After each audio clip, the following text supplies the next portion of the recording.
Sunrise in the Serengeti is not just a moment, it's a symphony. The honey-gold sunlight stretches across the endless savanna, painting long shadows of acacia trees and herds of gazelles grazing peacefully. The cries of a hunting bird echo from above, and the wind whispers through the tall grass. This scene evokes a strange sense of calm, but those who live here know that this peace is as fragile as the morning mist. Standing amidst this majestic beauty is David Miller, a man with a weathered face, his eyes etched with the lines of time and dust. He is a veteran ranger in the Serengeti, a man in his late 50s respected by his colleagues, but also viewed with caution due to his cold demeanor and volatile temper. Many believe him to be the most reliable man in the reserve, but no one knows the inner conflicts that tear him apart. His sudden fits of rage and occasional cruelty towards animals when he feels frustrated are the hidden sides he always tries to conceal. Following him is Max, a clever and loyal Belgian Malinois with a solid black coat, powerful yet with gentle eyes. Max is more than just a tool. Good boy, He's Max. a true friend. Max has a particularly strong bond with a young female ranger, Sarah Williams, a courageous and dedicated woman in her 30s. She and Max have worked together many times, sharing dangers and difficulties, seeing each other as true partners. Everything changes after a tense patrol. David and Sarah have a heated argument over a poacher's trap. In a moment of uncontrolled fury, David returns to his hut. Max, with his unconditional loyalty, follows him. But inside the small hut, David's rage explodes. He unleashes all his frustration on Max. The dog's fierce barks suddenly fall silent. With a rope, he strangles Max, taking the life of his loyal friend.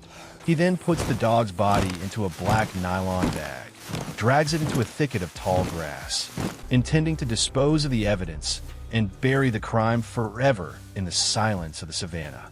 But nature doesn't always stay silent. A tense silence hangs over the bush. The unusual quiet of the next morning weighs on everyone's spirits. Something has changed. Meanwhile, in another part of the Serengeti, an old male lion is silently patrolling his territory.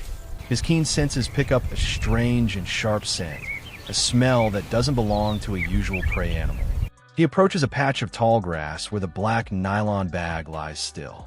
The lion is curious, nudging it with his muzzle, then grabbing the bag and pulling it into an open field. At the same time, the female ranger Sarah Williams is on patrol. She moves slowly, observing every small movement in the wild. Suddenly, her eyes stop at a strange sight. A lion standing in the middle of a field, its gaze fixed on a black object.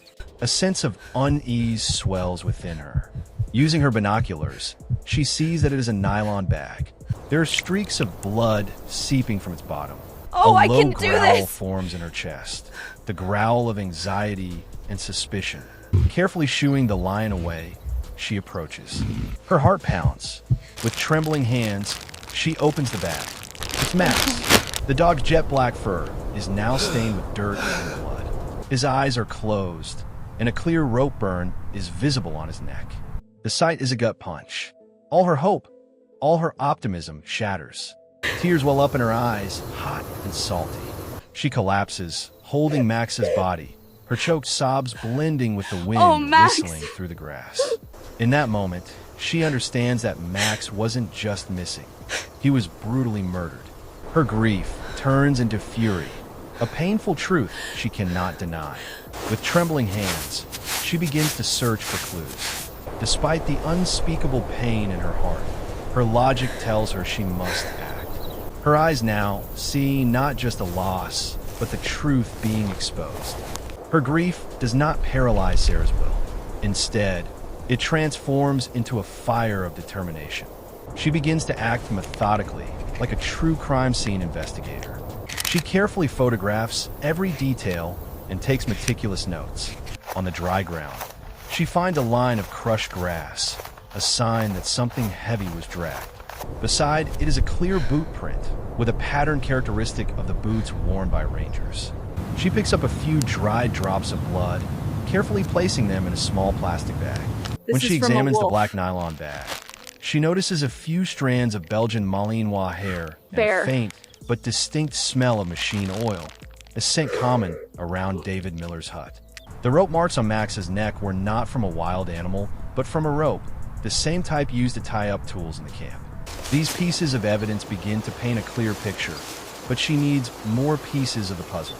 She subtly questions her We need to ensure that everything is secure. One recalls hearing Max barking furiously the night before, then suddenly falling silent.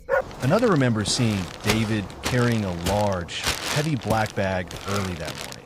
All the scattered pieces of the puzzle begin to connect.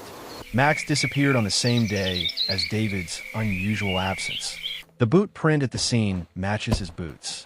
The bag and rope match the supplies in his hut. She confronts David, cautiously asking him questions. He feigns surprise and anger, trying to deflect suspicion and blame wild animals. But his evasive eyes and trembling voice betray him. Without hesitation, she decides to act. She secretly checks his hut and finds the conclusive evidence: a blood-stained rope with strands of dog hair and a roll of the same black nylon bags. The proof is now undeniable. Armed with undeniable evidence, Sarah confronts David. His eyes no longer hold feigned anger, but only pure contempt. He admits to killing Max, not for any other reason than his resentment towards animals and his disregard for the reserve's rules. The truth is exposed, harsh and brutal. The confrontation is tense. David tries to escape and destroy the evidence. Sarah, with ultimate courage, stops him. The tension peaks, and in that moment, a ferocious roar of a lion echoes from a distance. The roar resonates like a reminder, a call for justice from nature itself. It acts as an indictment, speaking for the voiceless victims of the wild. It is an omen signaling the end. In the midst of the Rangers' fury, David is arrested. His crime is brought to light, undeniable. The story of Max spreads through the community, and the dog becomes a symbol of loyalty and sacrifice. This heartbreaking tale sparks a powerful wave in the entire reserve, urging people to be more mindful of their responsibility to protect animals. In an open field, Sarah stands before Max's grave. It is a simple stone marker, but it holds a whole story of loyalty and betrayal. Her eyes are fixed on the horizon, where the sun is setting, painting the sky red. She vows to continue fighting for justice and protecting life in the wild. Max did not die in vain. The dog left behind a valuable lesson, a reminder that loyalty and protection are never meaningless. Max's death was not just a tragedy. It became a powerful wake-up call for the entire conservation community.